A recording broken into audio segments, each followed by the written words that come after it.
And welcome back to Channel 6 TV, Community Focus. Glad you could be here. I'm Kenny Fogel, your host today, and we've got Elaine Filiatro here with us. And Elaine has been a county clerk for the last several years, but you've been in the county clerk's office for a little bit more than that. A little over 30, actually. 30 years. Clerk, finishing up our 5th year.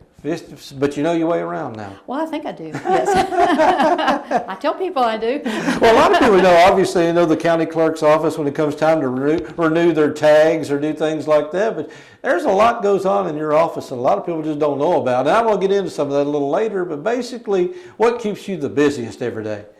Well, the tag renewals, of course, are where we see the most customers. Yeah. However, at election time, that's a challenge, a terrific challenge, and it's a whole different ball of wax. But those few days before and after elections are intense, to say the least. Oh, absolutely. I've been around on election day a few times up there, and I know that's hairy because you're in charge basically of counting all the votes. Well, it's not just that, it's getting voting machines in the proper place with the help of our local road department, which you always have to give a shout out to people that do their jobs and do it well, and they do.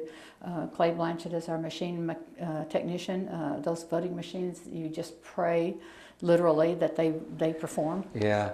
Well, it's not like it was near the hanging chads years ago down in Florida. Now everything's computerized. It is. I know I go into just to vote, and sometimes it's difficult to figure out the technology. Well, and it presents its own set of problems. Number one, that they do their job when you open them in the mornings with election officers who literally do a beautiful, beautiful job, but they do it twice a year for 3 years and then skip a year. So the laws that regulate elections, those folks have to stay on top of. They will make a mistake occasionally, don't we all? And computers make mistakes. And they do. They do. The paper ballot is a plus, but that is a computerized machine with no battery backup. I learned here recently, and that's almost a nightmare. So, well, I know I've been around a few times when they'll say, well, there's a computer malfunction. That's one thing you don't want to hear on election night. Do not. Then we have our second machine in place, which is designed for disability use, but it's designed for anyone who wants to use it. And we try to get the election officers to encourage people to use that so they do get familiar with it. Yeah. And so that if we do have a jam or a problem with the e-scan machine, the paper ballot machine, that's there, so that we can continue on with the voting. And registration, I guess that's up till the end of December as far as somebody wanting to register for next year. Well, if a party change is important for December, the books close 30 days prior to any election. Stay closed for a week after. So you can register at any time up to that point. But the big thing to know as far as the December 31st deadline is parties. You must have that party in place before the beginning of a given year. And also at the part of your office is local elections. That's where candidates actually file. So elections are a big part of your office and people don't think about it a lot. That's right. And that's an ongoing process. You have to get election officers lined out sometime in January, February. We have Board of Elections meeting every month. That's one Republican, one Democrat, the sheriff and myself. It's just an ongoing forever job. All the voter registrations come in through driver's licensing every single day. So if those books close for a month, we have a stack of things right now to do that from the last election took us almost until the next one to get processed. We have talked to the state board and suggested that they allow us to continue to process those cards and then dump with the computer technology that's in place today. And I think they're going to try to get that done. So that would Frankfurt's always a little slow on the uptick sometimes. Well, they changed our voter system, and so it has taken 2 years now to kind of work out some of the little glitches or ifs, ands, and buts that would make it a little easier. But that we've never been able to do. And with the stuff that's coming in, it would be so helpful to be able to do it. Well, and I'm going to step away a little bit, as you mentioned, vehicle registrations. I know vehicle registrations everybody has to register a vehicle at least once a year, and usually on their birthday time for most people. And I know I'm bad about this. I'll wait till the end of the month when the line gets long. When you come earlier in the month, it's probably not that bad. So we can sympathize with lines up to the last 2 or 3 days of a month. And then you made that choice. So. You're on your own. Exactly. And I'm one of those that does that a lot. I'm good. And our girls are actually, I consider the girls just super. You might have a line to the door, but truthfully, if you're not out of there in 15 minutes, it's almost a surprise, unless we catch 2 or 3 transfers and difficult transactions. Now, what's somebody to bring with them for registration? Just a registration card, or what all do They should bring their prior registration, but as long as we have a plate number, please. We do have occasionally a person that'll walk in and say, I need to do it with nothing. Yeah. And we almost will not look it up with names anymore because, number one, it takes too much time, and number two, it's not a good process due to the fact that any kind of misspelling will not pull it up. Socials won't bring them up. So we need your plate number. Most insurance is in the system so that we don't have to ask for that, but it's not wise to come in without it because you never know. If there's been a little glitch in the system, or if you've changed companies, or if any little thing has happened. So just have the card just in the event we do need it. Now, what else? I know you got marriage licenses, you've got all kinds of other things that goes on. What all goes on with the county clerk's office that we just don't hear about every day? Well, what you see when you walk in that office is either elections on one side of the building or motor vehicles on the second side. If you go to the basement, there are what I call life records. Your deeds, mortgages. If you make a little mistake and get a bail bond lien against property, we get those. Lots and lots of things. Our wills are filed in the basement. About the only thing we don't have down there is your birth certificate and your divorce decree, assuming that either one of those applies. But almost from birth till life, it's there. The marriage. When you start a business, you have to go through you on some occasions. Most things now go through the Secretary of State's office. Secretary of State's office. A lot of the stuff is recorded downstairs. Ours is a recording office, so that if you need to find a lien against anything that you have, except for chattels, it's generally down there, and we had those at one time. If you're working upstairs and you have a lien against your vehicle, that's going to end up in the basement. The release of that lien is going to end up in the basement. One of the things that we did after I took office, and Phyllis Mattingly, was the previous clerk, had already gone into the digitized recording, and as much as was available at the time, with a company, rented a lot of that equipment. We chose, after a year or two and getting our feet on the ground, to put out proposals for a system down there that would put those records online if we wanted to go online, which, we've had a little bit of a battle over that. Right. But it makes it so much more convenient for title searchers and banks or anybody that has a need for those Nobody's records. ever been down that basement. I've been down there. That's a monumental task, putting all that stuff on digital. It all goes in there every single day. Those girls, 3 girls, work constantly either helping people who need help down there or trying to help those folks that are looking for records. And then we're scanning as daily, back scanning we call it. We have, I think, pretty much everything that's a major record back to 1984. Now, when we scan in from those older books, we also have to re-index. We're scanning indexes, if it makes any sense. Because there's information down there, I guess, goes all the way back to probably the 1700s. I know I saw Abraham Lincoln's election tally. I happened to be down there one day, and the guy that was working down there was showing it to me, is who voted for Abraham Lincoln. He had the exact. Well, that's it. We have a will book 1, which goes back to Lincoln's granddad, and a list of assets. I don't know that his will's, I'm not sure about his will being there, but his list of assets is there.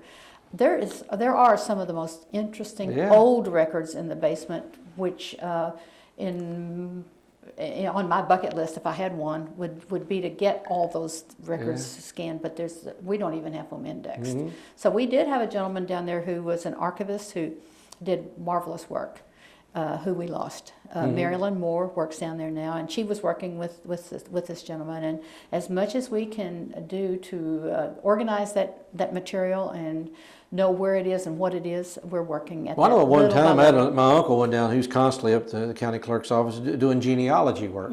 And I guess there's still a lot of information down there that's not available probably at the library or somewhere else. Well, the library has a lot of the records that we have. I mean, they've made copies but no, the original records and yes, much more is down there. It's amazing. It is. It really is. And I know that was a big issue about moving at one time. You need to stay in a place because some of that old paper and stuff, I mean, it has to stay in a pretty good climate because to be protected. It does, and it needs protection. And when people do title searches, sometimes you do go back to those really old records. So you want all that in one place. Our business is interconnected. The vehicles are connected to the work downstairs, and that's, you don't want to separate that. The idea was to separate the old records and take it to the old library. It's not a good idea, in my opinion. Yeah, I remember that. But now how does basically the county clerk's office is funded in several ways? And I know sometimes, you all obviously do a good job, because I know sometimes there's a surplus that you turn back to the county. We turn back a huge amount to the Is county. that mainly on physically. fees, or how does it? Well, when you license your vehicle, Right. for every license, a certain, and you know, it used to be $2, it may be $4 now, it could be Yeah. $6. I honestly, I don't know for sure. But that $6 goes into our budget. Right. We keep it, we send some to the state, we send some to the fiscal court. So fiscal court already has generated quite a few So they dollars. make money from off what we the do, county yes. clerk's office. Yeah. But if we have an excess of the fees that we charge, then every year we start with zero. January 1st, we have no money as far as, now we're beginning to loan ourselves enough to get the first payroll done, you know. Yeah. And the auditors doesn't seem to have an issue with that. We kind of do what the auditor Can't work on allows us to commission do. and keep the excess. No, and some clerks actually, in the past, some clerks have had to use their own private dollars to Is that right? fund the office. It's Yeah. not the best setup No. at all times. We're a very fortunate county. Some of the deeds, mortgages, and that type of work is commission. You pay a fee. It's the user fee. Every time you record a deed or a mortgage, you pay $6 or $8 to have that done over and Yeah. above the. So all those fees, usage tax is a certain percentage, and the county clerk gets a little percentage of it. And the other thing that we get on April 15th is delinquent taxes. Anyone who just has failed to pay their property tax with the sheriff, it comes to us, and the fee is probably close to doubled. And that's not our fee, that's Yeah. the state's regs. Right. And people have got to understand, all these fees, every cent is set in Yeah. Regulated Exactly. by the state. Exactly. We don't have the luxury of setting anything, and we are not in the business of making money. But anything that is over and above what we need for our office goes back to fiscal court. So we try to be good stewards of those dollars, and we do not overspend, even though occasionally, one of the examples I mentioned, that the system that we put in the basement, I think we've probably saved several $1,000s every year by, number one, we bought our own equipment, so we just pay a maintenance, and we signed an agreement. So the outlay at the beginning of it was about $60,000 or $70,000. In 2 years, we had made that up, and then made some. That's fantastic. So I thought it was a good move. Really, Absolutely. truly. I mean, when you make your money back that quickly, it is. Now, I know obviously when you go to fiscal court, you mentioned fiscal court, you or somebody are generally there just about every fiscal court meeting taking the minutes. I mean, that's official record, and you keep that's track of that as well. That's another one of the functions of the county clerk is to be the clerk of the fiscal court. So, and I do that because I enjoy hearing what they're saying, and I write a fairly decent English sentence, or at least I think I do. I'm a nutcase with the English language, so I like that to be a permanent record that looks really good, and it's an interesting job. It is. So we have the vehicles, we have fiscal court, as you mentioned, we have the land records in the basement, we have elections, and we have the bookkeeping that goes with that. But which, people don't have. I think a lot of people don't see all what goes on behind the I scenes. don't think they have a clue. So, when the time comes for a person to run for county clerk, they don't really truly know the gist of this job. It's pretty massive. Yeah, and how big a staff do you have? Or do you allow? Is that your call, or is that basically set by the state, or how's that work? No, we hire and fire at will, really, truly, that we're an at-will office. We try to, the girls usually stay a fairly lengthy period of time. Some of those clerks are extremely knowledgeable in what they do. Kim Bryan is our elections clerk, and she knows elections from beginning to end, which was what I did prior to giving that up, and I pretty much got elections down pat. I know a good deal about the motor vehicle, but you don't have a clue as to how much you have to know in that department, because you have to know what applies to special plates, what applies to disabled plates, what college plates. We have such a handicap stickers. The stickers, we do those, of course, and there's no fee, but we have to have paperwork to document, And with the new, now here's another change that just occurred in the clerk's office.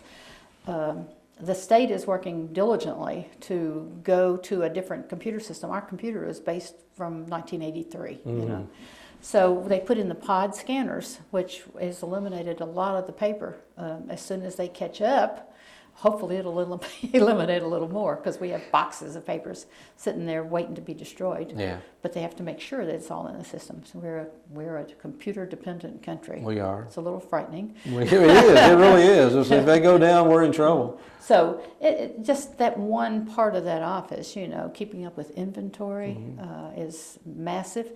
That system has eliminated that decal inventory, which is a wonderful thing, because that was a job in itself almost. Well, like you said, there's always a constant change coming either from fiscal court or from Frankfurt. So it's something you got to stay on top of all the time. And you do. And then the laws that regulate what we can or cannot record, and the challenges you get either from attorneys or from banks or from the professionals at times can be a challenge. Yeah. but we're there to try to do our best and to serve the people within the law and with a smile on our faces. And you're dealing with the general public, and sometimes the general public always aren't as nice as they should be. I mean, I'll be as politically correct as I can be. And and the girls can tolerate quite a bit. And there's a point when I've told them you don't have to take certain things. And exactly. And if I know it, I would. Usually they handle it without even bringing me over, but. Well, that's good. Like I said, appreciate all what you're doing. 30-some years of community service like this we appreciate everything you've been doing up there, and it seems to be humming along great. Well, I hope so. And our aim is to serve the public, serve them well, and serve them in a friendly manner. Okay. And we might have our moments, but generally. I think we do. I hope we do a good job at it. I think you're doing wonderful. To do that. Well, thanks a lot. We got Elaine Filiatru, the county clerk here in Nelson County, and we appreciate you being here and taking the time out of your day. And I know you got a lot to do, so. Well, I do enjoy speaking about our office. I really do. Well, that's good. It is quite an education. It is. Like I said, if anybody doesn't know a whole lot about what goes on there, I mean, obviously we don't have tour dates, but it's good. It's good to know that we have county officials out there and what it is you're doing. I mean, we don't have wasted dollars, and I think that's the big. And another, if you have a moment, the cooperation between the county officials, I think, is exemplary, and it should be. Well, good. It is as it should be. If I need a piece of advice or a little help from the county attorney, Matthew Hyde is there just like that.